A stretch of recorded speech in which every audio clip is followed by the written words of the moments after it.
नमस्कार, आप सभी दर्शकों का इंडिया 24/7 लाइव टीवी में स्वागत है। मैं हूं आपके साथ मधुमिता।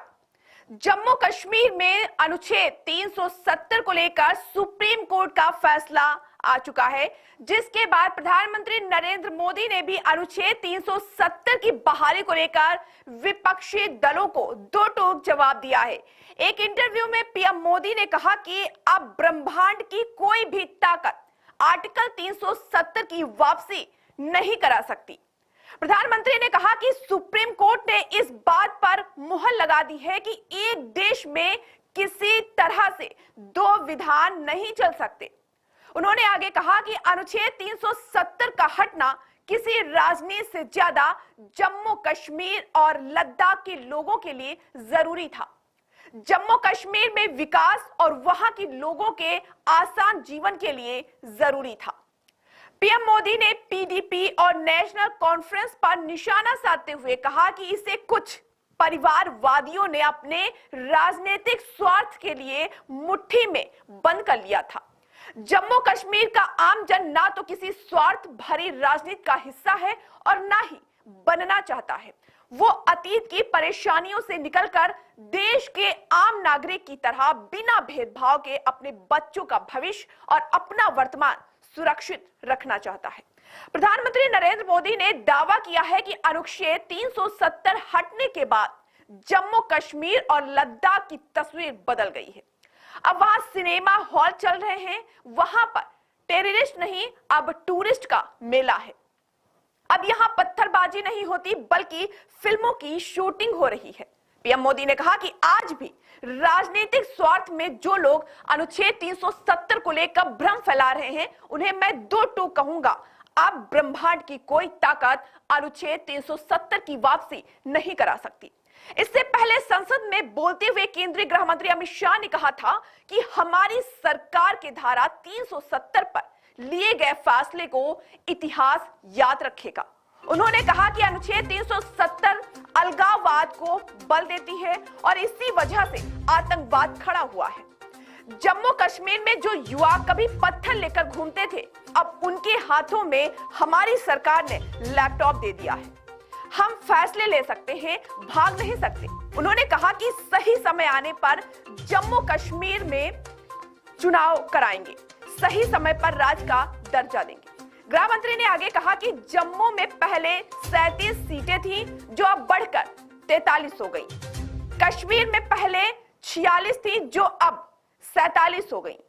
पाक अधिकृत कश्मीर के लिए 24 सीटें रिजर्व रखी गई थी क्योंकि वो हमारा अभिन्न अंग है। इस तरह पहले जम्मू कश्मीर विधानसभा में 107 सीटें थी जो अब 114 हो गई हैं। पहले 2 मनोनीत सदस्य हुआ करते थे, अब बढ़ाकर 5 हो गए हैं, जिनमें से 2 महिलाओं को राज्यपाल मनोनीत करेगी। वहीं अब चीन ने भी इस पर प्रतिक्रिया देते हुए कहा कि भारत और पाकिस्तान के बीच कश्मीर मुद्दा बातचीत के जरिए हल किया जाना चाहिए। उन्होंने इस मामले को लेकर कश्मीर पर हमला बोलते हुए कहा कि कांग्रेस अब भी अनुच्छेद 370 हटाने को गलत बता रही है। जी आपको बता दें, अमित शाह ने कहा कि अनुच्छेद 370 हटाने को गलत बता रही है विपक्षी। साथ ही उन्होंने कहा कि कांग्रेस सुप्रीम कोर्ट के फैसले को भी सही नहीं मान रही। अमित शाह ने राज्यसभा में कहा कि जम्मू कश्मीर के लोगों के अधिकारों को 3 परिवारों ने रोका। उन्होंने कहा कि पाक भारत का, इसे भी कोई छीन नहीं सकता।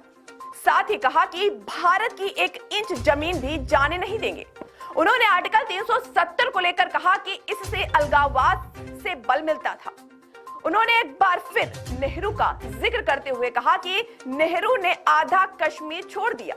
साथ ही ये भी कहा कि नेहरू के फैसले की वजह से ही जम्मू कश्मीर के विलय में देरी हुई।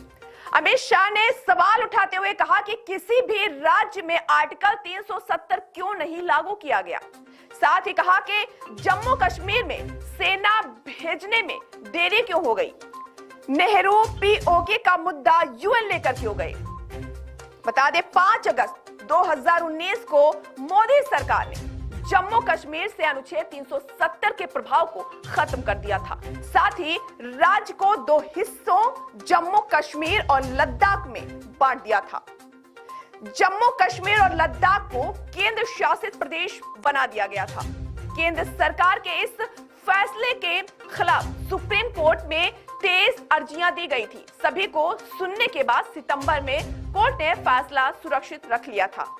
370 हटने के 4 साल बाद यानी 2023 में सुप्रीम कोर्ट में 5 जजों justice D Y Chandrachud, justice Sanjay Kishan Kaul, justice Sanjiv Khanna, justice B R Gavai और जस्टिस सूर्यकांत की बेंच में हाल ही में फैसला सुनाया गया।